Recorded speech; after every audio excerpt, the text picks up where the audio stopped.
Burt here from SampleLibraryReview.com, and today we're having a look at String Murmurations from new developer The Crow Hill Company, which provides superb realism and instant scoring results under your fingertips. It's an unorthodox approach to sampling firmly focused on human performances and a streamlined interface. The Crow Hill Company is a sample library startup led by the co-founder of industry titan Spitfire Audio. String Murmurations is clearly a demonstration that the innovative mind of Christian Henson is as sharp as ever following his departure from Spitfire. The library definitely follows a thread started with the inventive techniques creating orchestral evolutions during Henson's time there. Whilst that method relied mostly on same pitch recordings but with varying amounts of textural change, String Murmurations goes one step further and adds extensive melodic movement into the picture. With 3 sound palettes and a bespoke interface, there is lots to dive into here, and with the promise of new ways of composing on offer, let's dive in and see if it lives up to the hype. String Murmurations consists of 35GB of content compressed to 19GB. It's a direct download via the Crow Hill installer app. It's a bespoke plugin for AU, VST3, VST and AAX. There are 150 presets in all, 12 gestures, 24 blurs, 75 constellations and 39 selects. There are 3 unique sound palettes available. There are 3 mics as well, close, wide and ambient. There are 4 reverbs, some granular effects and some master processing in the way of EQ, stereo width and room tone.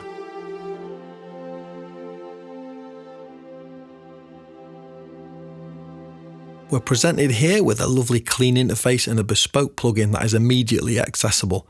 I'll take you through the details of that later, but first, the sound. The first sound palette and the gestures, and this is broadly what the product has been sold on in the limited amount of official content.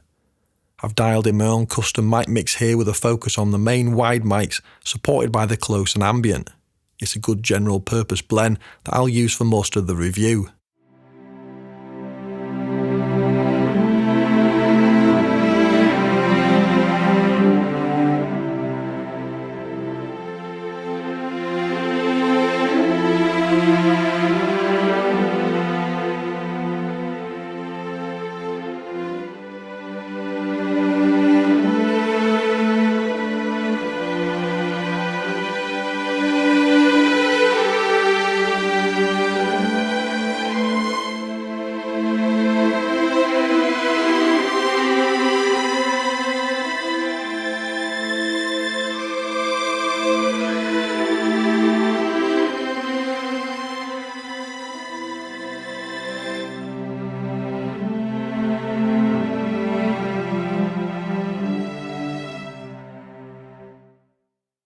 Each preset is easily accessed via arrows in the main GUI or via this dedicated browser and has a naming that loosely suggests what to expect.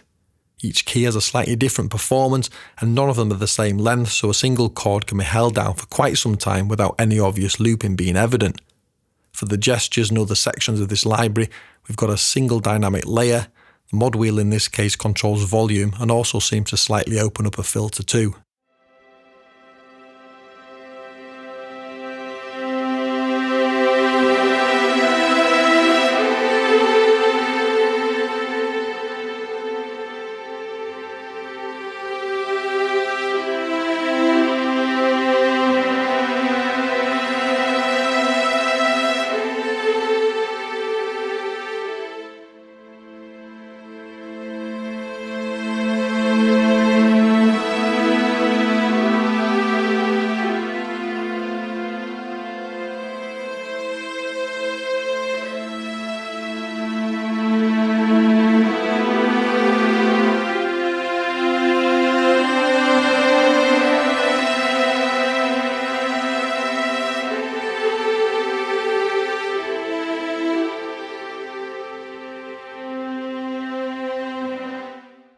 Now let's get one thing out of the way early on. Despite claiming it's not, essentially this section of the library is a phrase library, albeit more minimal than your typical phrase sampling, on occasions sounding more akin to short motifs or single note transitions. Most patches reveal a wonderfully shaped natural arc, beginning with a long sustained note and then some kind of legato movement in pitch, which then loops back around. Some even split the string section into 2 and have some plays on the played note, whilst others move pitch after a few seconds. Here are some single finger examples from various presets.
As you can hear there, the legato is glorious because it's entirely real and played by brilliant players in a great room.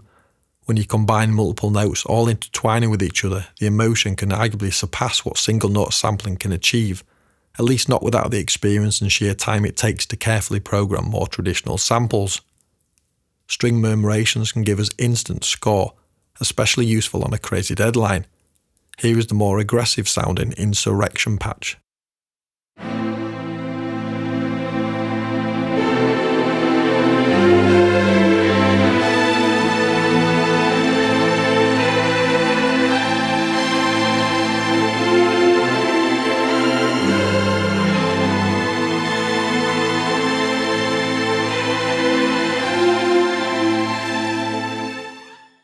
By contrast, here's the more subdued and wispy Chasing Angels.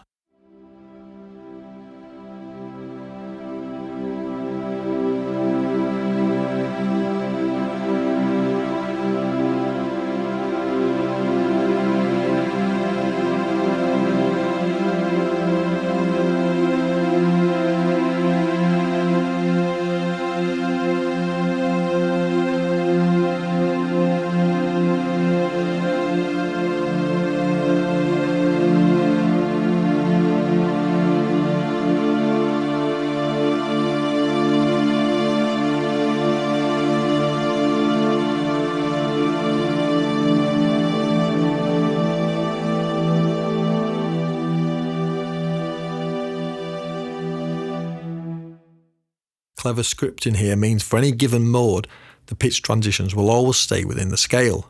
Should I switch the key to say A sharp, you can see the keys change colour, with the purple colours designating the notes of that scale, and they will change pitch. The light blue colours are keys not in the scale, and they will play a sustain on that pitch only. This way, should you use accidentals in your scoring, they're not going to unexpectedly include a transition that is not part of the main mode. However, of the notes that do not change pitch, many still have movement in them, from subtle timbre changes to more obvious intensity arcs.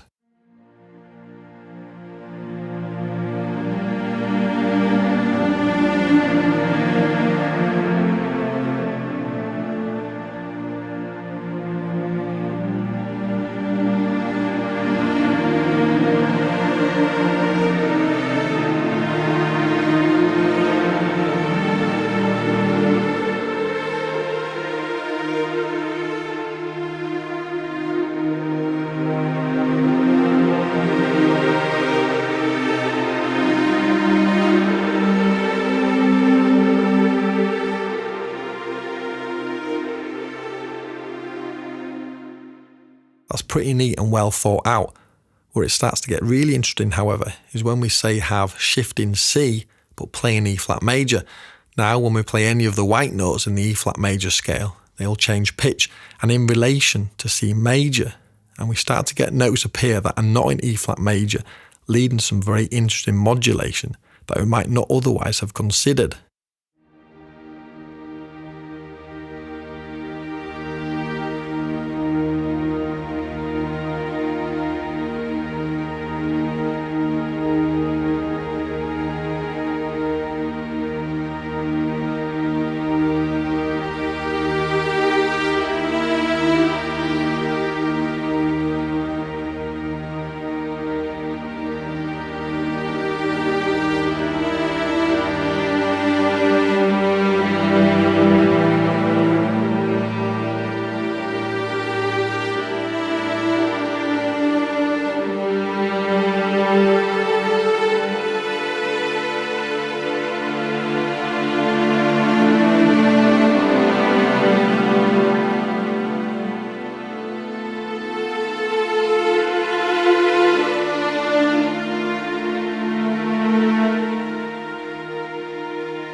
The velocity button here in the preset browser is a way to basically force a single pitch sustain even on notes that are part of the scale.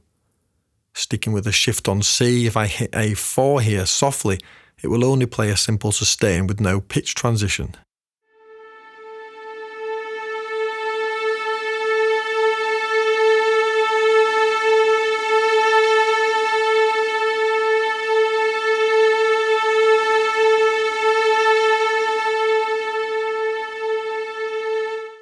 With a harder velocity, we get the note change in performance.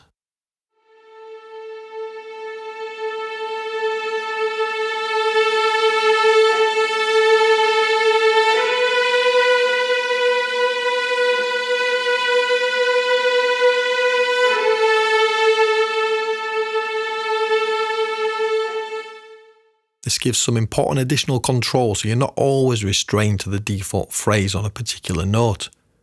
Here's a short example using this method, and you'll start to hear less pitch movements as a result, as some of the notes are played softly and therefore stay on the starting pitch.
As good as all these gestures sound with minimal effort and average piano chops, I did find that in use it's a bit like Russian roulette, as you're never quite sure what the next note will sound like, unless you've got an amazing memory.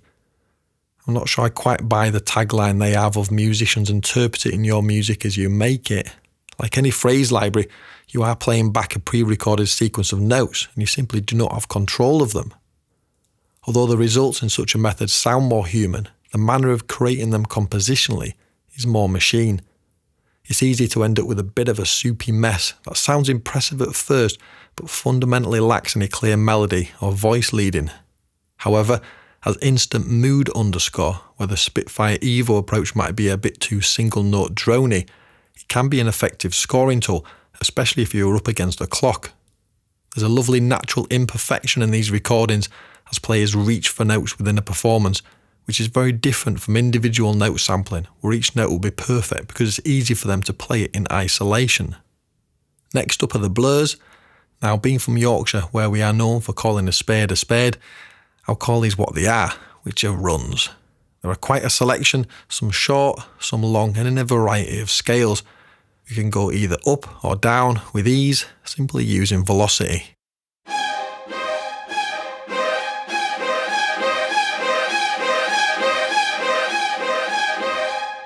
They sound incredibly realistic, and as Crow Hill Tellers employ the natural hysteresis of fast live runs. In layman's terms, this means they are not perfect, as notes blur into one another. A section playing very challenging runs will simply never sound as precise as single notes programmed in quick succession. What I really like about these is the multiple dynamic layers on CC1, which are not given in run sampling. What I'm less keen on is the preset naming, which tells us next to nothing about each preset. Anyway, here are some selected examples from the 24 run performances on offer.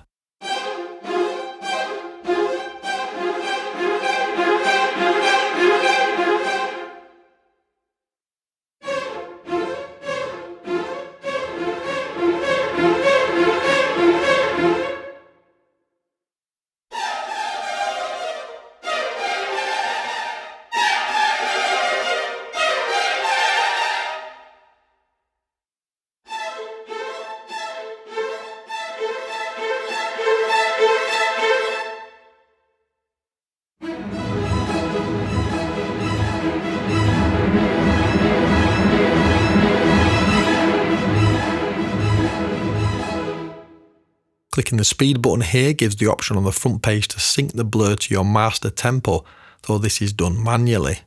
Like most time stretching, it works a bit better going faster than the default, and will start to exhibit artifacts at more extreme slow values, most evident in the longer runs.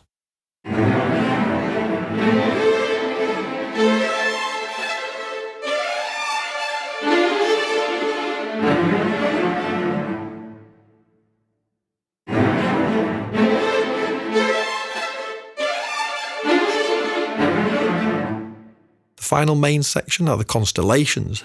These are the result of plenty of live experimentation with the string band.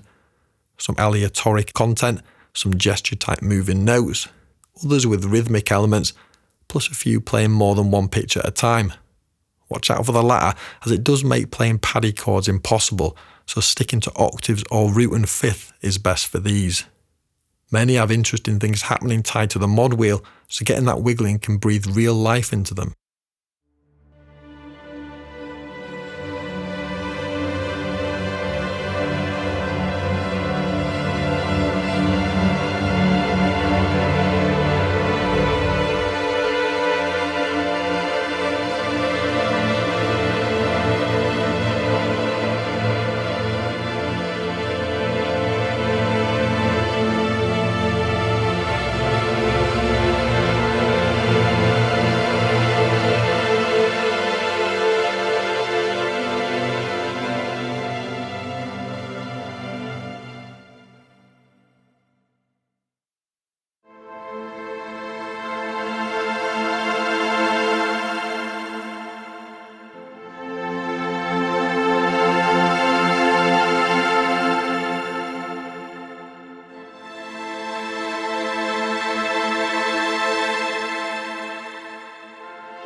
These can start to sound almost synth-like, and I really like this hybrid flavour that moves us far beyond the traditional use of classical instruments. Some of this comes from the fact that the players were told to ignore each other and they were working less as one ensemble. The lineage of these goes back to Henson's superb Albin Stevenson patches, and therefore, at least for me, these are the most flexible and useful sounds in the library and will get most everyday use. That said, they arguably overlean towards the aleatoric and dissonant, so whilst ideal for tension, I was left pining for more pretty sounds. With 75 on offer, there's lots to explore, but at these sort of numbers we could really do with some sort of categorisation or tag-based searching. Presently it's not even alphabetical. The naming of the presets is inventive, but only hints at what the sound might be. While the interface lacks any effects section, it does boast a simple yet hugely powerful grain engine that is only available for the constellations. Using just 3 dials, it does a great job of taking those already unusual performances even further out there.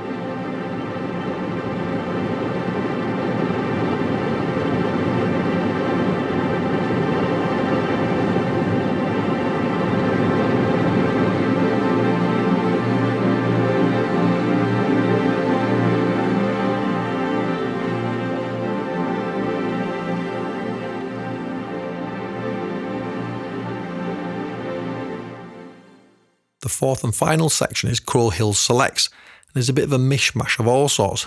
Gladly they do include 4 more straight-up articulations: normal, consordino, sol ponticello and sol tasto. They are maybe good ones to use to demonstrate the 3 mics actually. We've got a close for a tight and focused sound, the wide which combines 2 decatrees plus outriggers, and an ambient which shows off Clockwork Studios the best.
Clearly great recordings, a great space and first-class players from the Scottish Session Orchestra.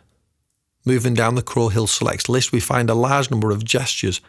Unlike the main gestures, there is no key shift function here, so basically the only notes that have pitch movement in them are the white keys, though the straight black keys often exhibit a performance, albeit on a single note. They also do not have the velocity function of the main gestures, so for these they lend themselves well to playing the various modes related to the C major scale. You could play other keys, but be aware that some notes may transition to pitches outside of your key.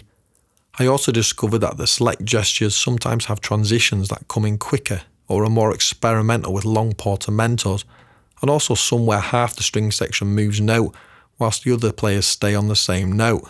Very interesting stuff.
To round things off, we have some more atmospheric longs.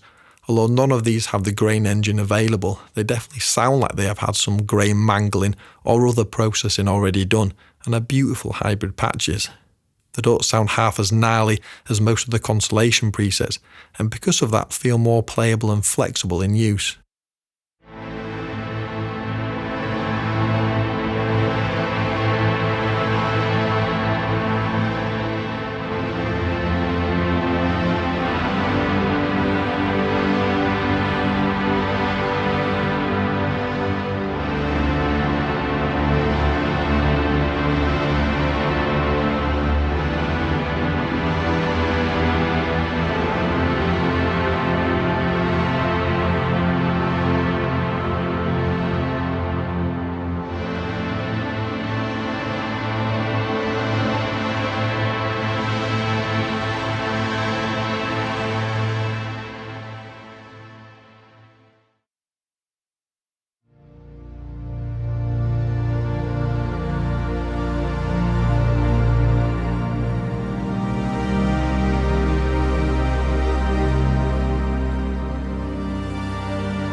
Before we wrap up, let's have a quick look at the interface, which is really nicely designed, clear, obvious, and with some classy graphics. They've done a great job of giving the user everything they need and no more. The centre panel here lets us dial in some of the noise floor, set the mono frequency range, and configure the stereo spread. We also have controls for release, phase, and pan flip. The big knobs on the left work the dynamics or timbre on CC1 and expression on CC11 by default. Along the bottom here is the 2-band EQ with adjustable slope and the grain engine with size, speed and jitter parameters. Further along is the reverb. 4 types are selectable: hall, splosh, chamber and the very lovely shimmering glisten. Each has control over size, the amount of reflections and of course the mix. The mics include solo and mute beneath the faders, And to save RAM, they can be unloaded by hitting this green light to purge samples. This lock icon will fix the front panel settings as you browse other presets. The very top panel has tuning and volume, and also takes us to the preset page. We've seen lots of this already, but I have not mentioned the Smart Load button here, which very usefully only loads up the samples you actually play into RAM. Crow Hill recently released a sister library to String Murmurations, which was free to early adopters, called Small String Textures. As the name suggests, it's a smaller string band, but with the same approach. As you can see, the GUI is simplified with a neat XY reverb, and when we go to the presets, there are not as many, but this library is also 25% of the cost of String Murmurations. It has a far more fragile quality, and there is less of a blur in between notes. Instead, it seems to reveal more of the idiosyncrasies of the individual players. There's a shift selection for the first 5 presets only, so for the remainder of the 20 presets, we have the same C Ionian thing going on. As such, it definitely lends itself to white key playing. This makes it accessible to the less musically trained and non-keyboardists, but can mean playing strictly in other keys with no accidental is tricky. Again, preset curation is not the best, but after a bit of figuring out, it seems that the presets with no brackets are basic long patches with some subtle note bends and shifting. The preset patches are equivalent to gestures in the Murmurations plugin, and the bonus most align with constellations, very much grainy and hybrid in style.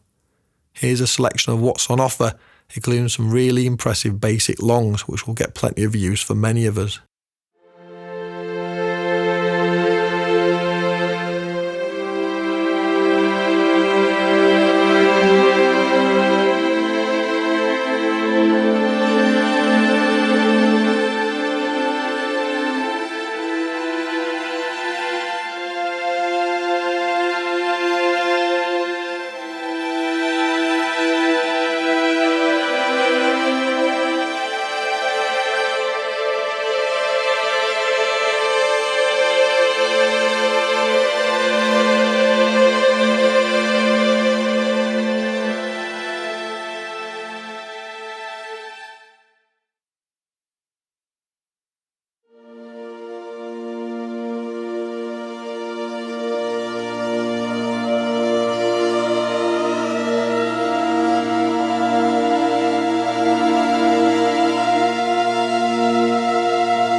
The critical step in assessing if String Murmurations is for you is to try and get past some of the hens and hype and examine it for what it is.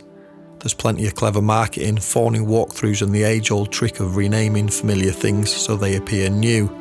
With all that said, Crow Hill have started with a big impact here and there's much to admire. The recordings and performances are technically and emotionally superb, and I do enjoy working with that interface. The one downside of their custom plugin, however, is that there's no easy way to move sample content after installation. The only way is to download the whole thing again and reinstall, which is frustrating and time consuming. Whether it's for you will be a personal choice. I found the gestures to sound splendid, but sometimes a bit unwieldy to realise the intentions I had in my head, though it has become more intuitive to use the more I have played with it. Some may also bemoan the arguable dumbing down of orchestral writing, which can feel one step away from AI at times. Certainly my 2-year-old daughter can now sound like a pro with just a few little fingers in the right places. It sounds like instant score, but it's too much of the hard work done for you, and with only 12 presets might we start to hear quite a few similar sounding cues appear. The blurs are brilliantly realistic runs, but a bit isolating without more integrated non-run content to work alongside them, and the inability to mix and match the presets to create your own more complex runs possibly makes it a little limiting. The constellations by contrast will probably get most use in my own work. The slightly hybrid feel of them is really impressive, especially when coupled with the granular effect and the glisten reverb. It's a bit of a shame the grain engine is only available on certain patches actually, as it is really effective and musical. In a similar vein, the non-gesture selects are very inspiring as organic pads. The more basic patches should not be overlooked either. Indeed, the Normal, Sordino, Sulpont and Sultasto patches in both products have very beautiful timbres. I'm left a little conflicted with string murmurations, to be honest. Some parts I really love, some parts are maybe not quite as impressive as I first thought once I had the actual samples in my hands. I think it will divide composers, but that's not actually a bad thing, and Crow Hill should be applauded for launching with such a bold and inventive library that does make us all think a bit differently in how we might compose. Small string textures could be a savvy buy as a less expensive taster if you're on the fence with string murmurations. I also really like what they're doing to encourage less classically trained musicians to enter the fray with a growing number of free educational resources. Alongside that, they also offer an excellent way to try their particular sampling ethos for free too, via the Vault's Beta plugin that is growing month by month with some very useful sampled instruments. I hope you enjoyed this review of String Murmurations by the Crow Hill Company. Let us know in the comments below what you thought about it. Please like, share and subscribe to our YouTube channel, and be sure to visit the website samplelibraryreview.com for more reviews and the weekly deal compressor.